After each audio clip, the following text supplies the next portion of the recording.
जय श्री गणेश. नमस्कार मंडळी. आपण ऐकत आहोत श्रीपाद श्रीवल्लभ चरित्रामृत. श्रीपादराजं शरणं प्रपद्ये. अध्याय 2.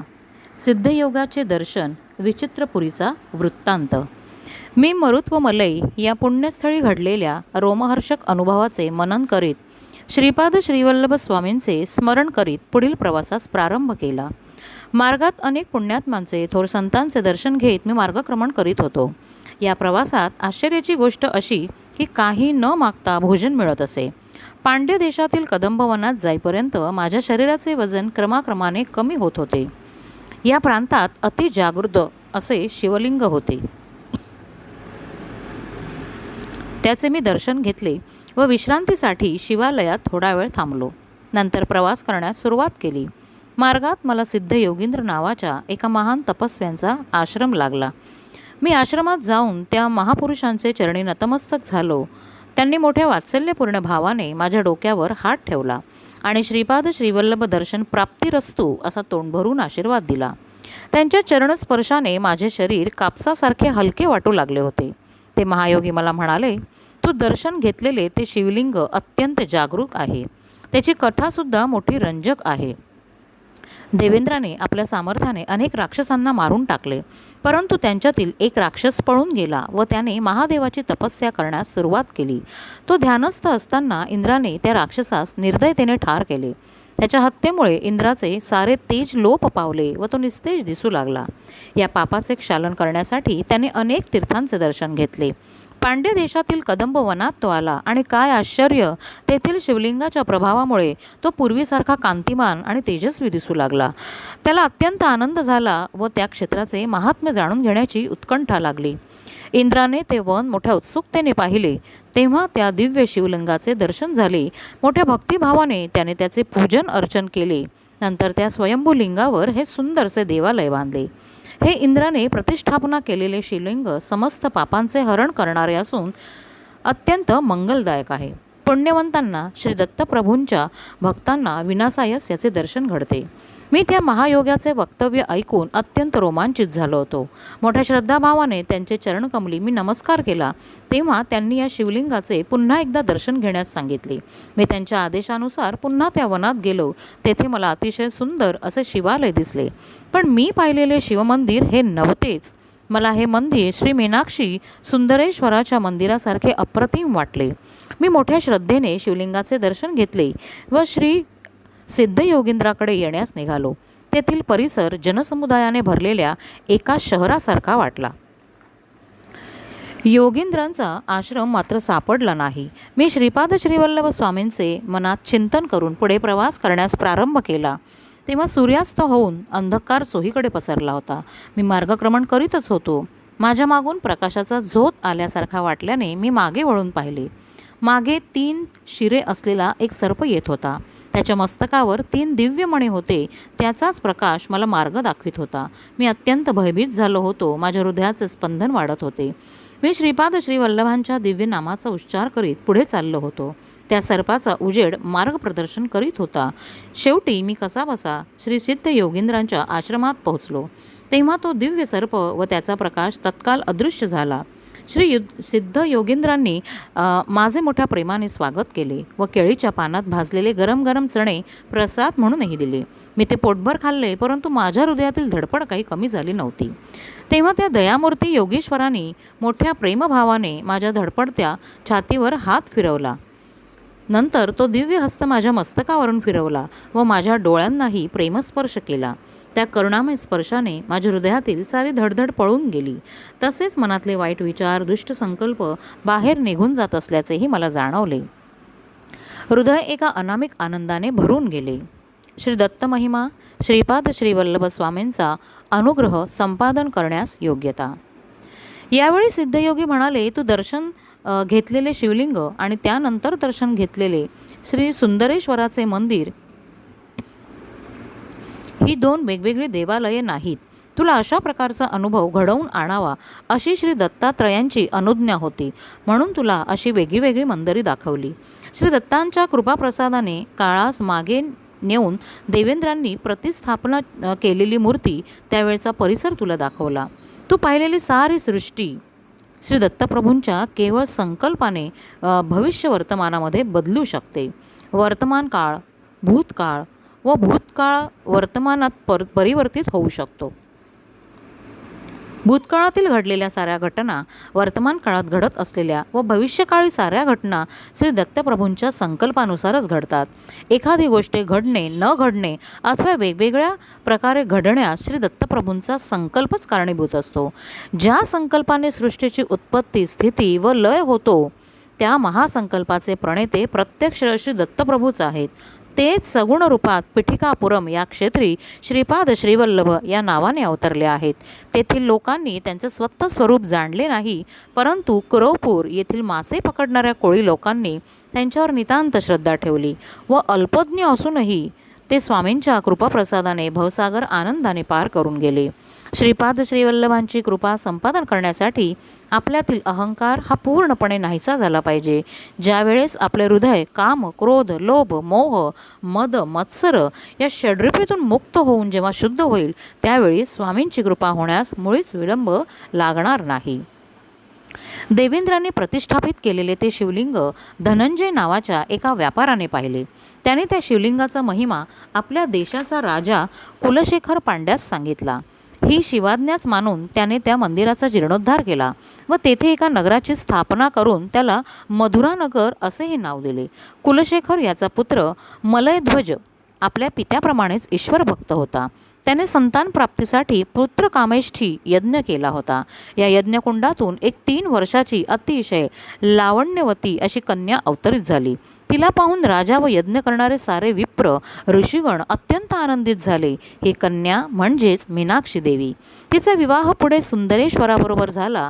या विवाहात प्रत्यक्ष भगवान विष्णूंनी कन्यादान केले होते. लग्न सोहळा अत्यंत थाटामाटाने साजरा झाला होता. शिवाच्या जटेमधून निघालेली ही वेगवती नदी मधुरा नगरीतून वाहत होती व तिच्या परिसरातील प्रदेश हा अत्यंत सुपीक होऊन निसर्गरम्य झाला होता. श्री सिद्ध योगींद्र पुढे म्हणाले, अरे बाबा, सृष्टीमधील प्रत्येक वस्तूमध्ये स्पंदन होत असते. भिन्न भिन्न प्रकारच्या स्पंदनामुळे व्यक्तीमध्ये आकर्षण तर काहींमध्ये विकर्षणही होते. पुण्यकर्म आचार उत्तम आचार आणि विचारांनी स्थूल सूक्ष्म आणि कारण देहात पुण्यरूपी प्रकंपन होते. पापकर्माने पापरूपी प्रकंपन होते. मनुष्याच्या पुण्याईने पुण्यशील व्यक्तींचा संग अर्थात सत्संगाची प्राप्ती होते. पुण्यस्थलांचे दर्शन घडते. पुण्यकर्मात आसक्ती वाढून पुण्याची वृद्धी होत जाते व पापांचा नाश होतो. या सर्वांचे फलस्वरूप म्हणून श्री दत्तप्रभूंवर भक्ती जडते.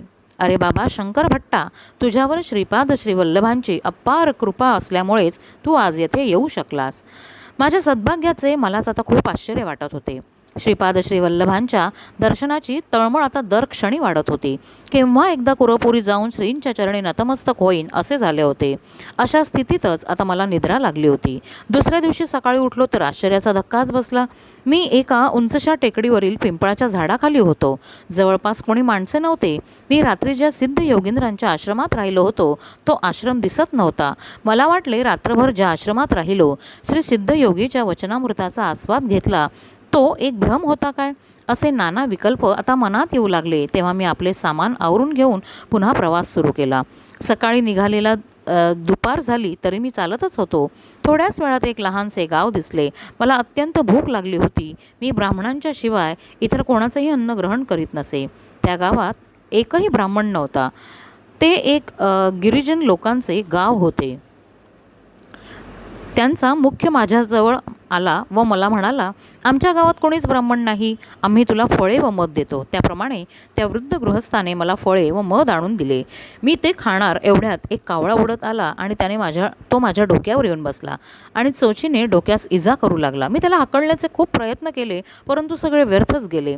तेवढ्यात बाजूला असलेल्या झाडावरून एकदम 4-5 कावळे आलेत. ते माझ्या हातावर खांद्यावर बसून चोचीने हातापायांना जखमा करू लागले. मी तेथून फळे आणि मध टाकून पळालो. तो वृद्ध गृहस्थ म्हणत होता, मी कोणा सिद्धपुरुषांची निंदा केली असेल त्यामुळेच हा कावळ्यांचा त्रास भोगावा लागला. मला आठवले मी त्या योगींद्राबद्दल मनामध्ये शंका घेतली होती. त्याच अपराधाची ही शिक्षा होती. माझे शरीर रक्तबंबाळ झाले. मी पळत होतो, कावळे पाठलाग करतच होते.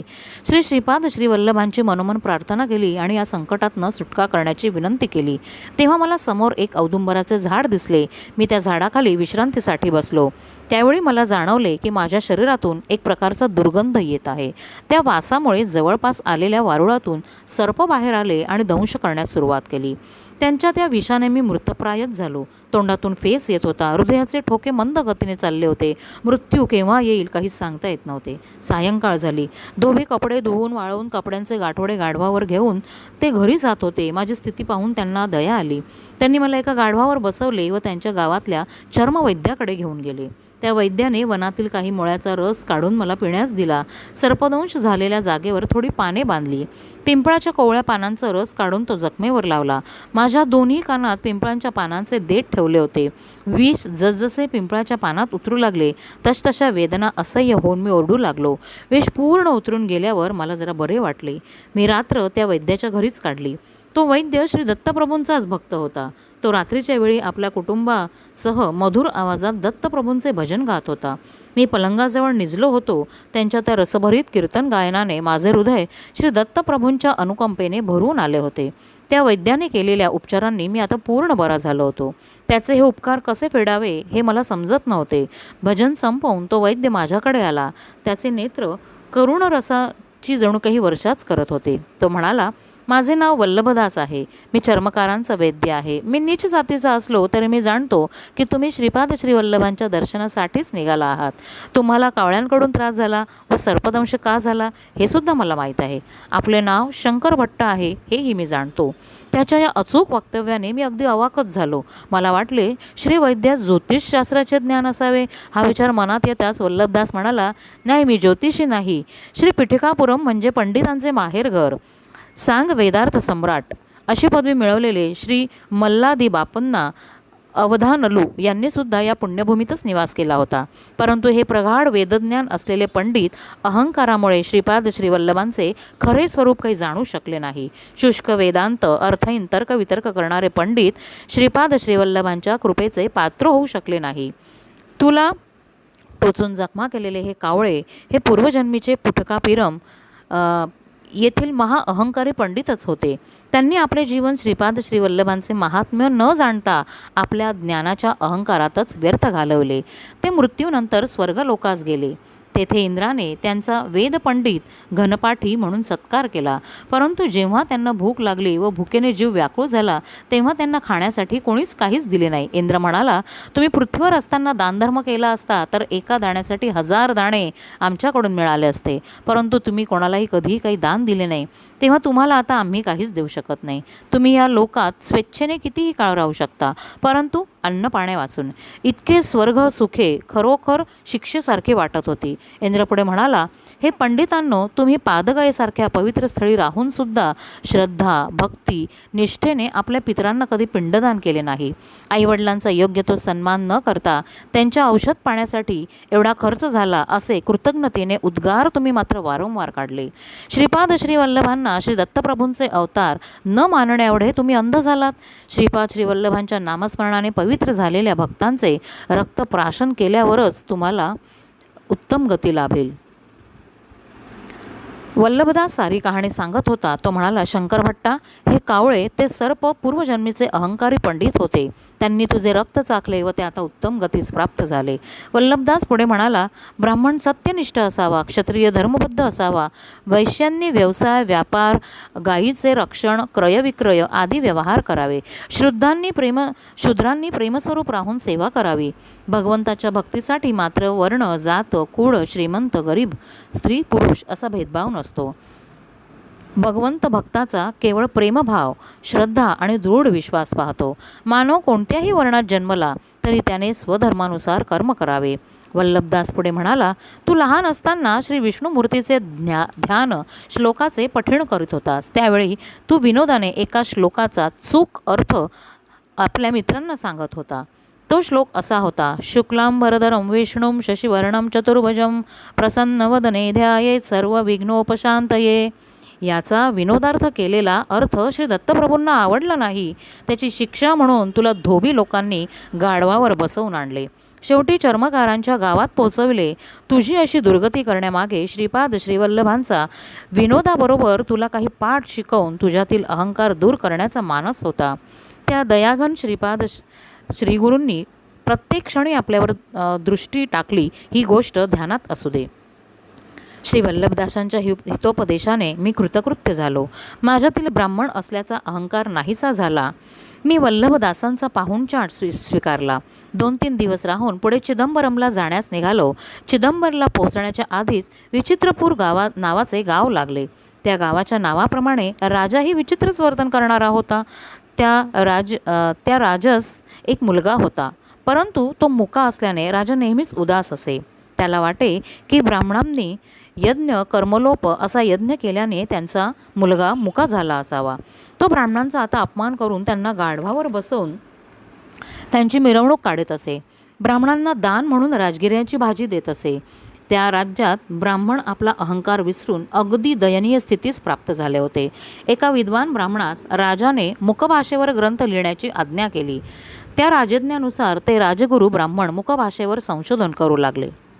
शंकर भट्ट आणि राजे महाराजांचा संवाद. राजाच्या सैनिकांनी मला आपण ब्राह्मण आहात का असा प्रश्न विचारला. मी होकारार्थी मान हलवताच आपणास आपल्या महाराजांच्या आग्रहाचे आमंत्रण आहे असे म्हणून राजवाड्यात येण्याची विनंती केली. मी त्यांच्याबरोबर राजासमोर उभा राहिलो. मला भीतीने घाम सुटला होता. मी तेव्हा मनोमन श्रीपाद श्रीवल्लभांची प्रार्थना केली व नामस्मरण करू लागलो. राजाने मला पहिला प्रश्न विचारला, तेवढ्याच एवढे तर एवढ्याला किती होईल? मी गंभीरपणे उत्तर दिले, एवढ्याला एवढेच. माझ्या उत्तराने राजाला आश्चर्यच वाटले व तो म्हणाला, महात्मन, आपण मोठे पंडित आहात. आपल्या दर्शनाने मी धन्य झालो. राजाने आपल्या पूर्वजन्मातील आठवणी सांगायला सुरुवात केली. तो त्या जन्मी एक ब्राह्मण होता. त्याच्या घरी राजगिरा पिकत असे. ती भाजी तो सर्वांना मुक्त हस्ताने देई. त्याच्या सहाध्यायी ब्राह्मणांकडनं यजमानांच्या घरी पूजा अर्चा अभिषेक आदी करवून घेत होता. यजमानांनी दिलेली दक्षिणा मात्र स्वतः घेऊन अगदी अल्पशी त्या गरीब ब्राह्मणास देत असत. त्यांच्या घरची राजगिऱ्याची भाजीसुद्धा फुकटच घेत. कालचक्र फिरत गेले. दुसऱ्या जन्मी तो गरीब ब्राह्मण राजा म्हणून जन्मला आणि त्याला त्रास देणारे लुबाडणारे ब्राह्मण दुसऱ्या जन्मीसुद्धा त्याच राज्यामध्ये ब्राह्मण म्हणून जन्मले. तो राजा पूर्वीच्या जन्मी दिलेल्या राजगिऱ्याच्या भाजीच्या दानाच्या कैकपट या जन्मात दान देत होता. त्याला अचाट दानाचे फळ काय मिळाले याचं उत्तर हवे होते. मी राजाला म्हणालो, महाराज, राजगिऱ्याची भाजी कितीही दान केली तरी तिच्या 100 पटीने तीच भाजी आपणास मिळेल. सध्याच्या परिस्थितीत रत्न मणी सोने आदी दान करणे हे तुझ्या हिताचे आहे. माझ्या उत्तराने राजास आनंद झाला. आता दुसरा प्रश्न मुकभाषेचा होता. राजगुरूंनी माझी परीक्षा घेण्यासाठी आपली 2 बोटे दाखवून 1 का 2 असे कोणीनेच विचारले. त्यांनी मला एकटाच आलाच की सोबत कोणी आहे असा प्रश्न वाटून मी एकटाच आलो असं दर्शवण्यासाठी 1च बोट दाखवून मी खुणेनेच उत्तर दिले. त्यानंतर त्यांनी 3 बोटे दाखवली. 3 संख्या पाहता मला दत्तात्रयांची त्रैमूर्ती आठवली. तुम्ही दत्तभक्त आहात का असा प्रश्न वाटला. मी भक्ती ही गुप्त असावी असं जाणून हाताची मूठ बंद करून दाखवली व भक्ती हा आपला विषय अंतरंगाचा आहे असे सांगितले. नंतर राजगुरूंनी गोड पदार्थांचा मिठाईचा भंडारच मला देत असल्याची खूण म्हणून तसे हातवारे केले, परंतु मी हाताने ते नाकारले व माझ्याजवळ असलेले पोहे पुरचुंडीतनं काढून त्यांना दिले. माझ्या गोड पदार्थांपेक्षा पोहेच जास्त आवडतात. तुम्हीसुद्धा याची चव पाहू शकता असा माझा भाव होता.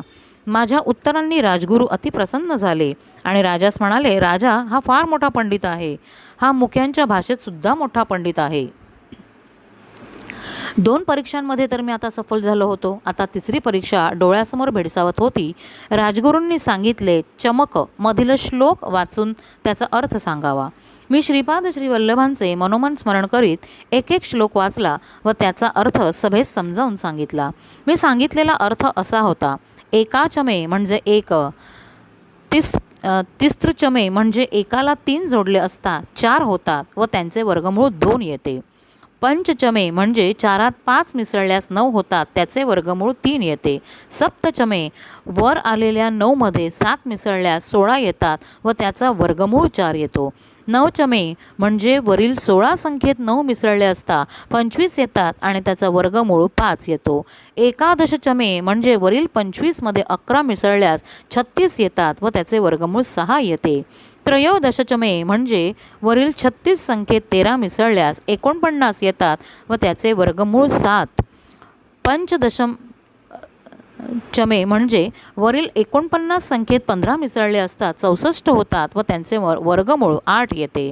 सप्तदशचमेचा अर्थ वरील 64 संख्येत 17 मिसळले असता येणारी संख्या 81 आणि त्याचे वर्गमूळ 9. नवदशचमे म्हणजे वरील 81 संख्येत 19 मिसळले असता 100 होतात व त्याचे वर्गमूळ येते 10. एकविंशतिचमे वरील म्हणजे वरील 100 या संख्येत 21 मिळवल्यास संख्या 120 होते व त्याचे वर्गमूळ येते 11. त्रयोविंशतिचमे वरील 121 संख्येत 23 मिसळले असता 144 होतात त्याचे वर्गमूळ येते 12. पंचविंशतिचमे याचा अर्थ वरील 144 संख्येत 25 मिसळले असता 169 होतात त्याचा वर्गमूळ येतो 13. सप्तविंशतिचमे असा अर्थ वरील 169 मध्ये 27 मिसळले असता 196 होतात आणि त्याचे वर्गमूळ येतात 14. नवविंशतिचमे म्हणजे वरील 196 मध्ये 29 मिसळल्यास 225 होतात त्याचा वर्गमूळ 15. एकत्रिशंचमे याचा अर्थ वरील 225 मध्ये 31 मिळवले असता 256 येतात व त्याचे वर्गमूळ 16. त्रयस्त्रिंशच्चमे म्हणजे वरील 256 मध्ये 33 मिसळले असता 289 येते त्याचा वर्गमूळ येतो 17. माझे हे प्रवचन मलाच आश्चर्यकारक वाटले. मी हे जे बोललो ते सर्व सृष्टींच्या परमाणूंचे रहस्य होते. ते कणाद ऋषींना चांगले माहीत होते. परमाणूंच्या सूक्ष्म कणांच्या भेदामुळेच विविध धातूंची निर्मिती होते. माझे प्रवचन दरबारातील सर्वांना खूप आवडले.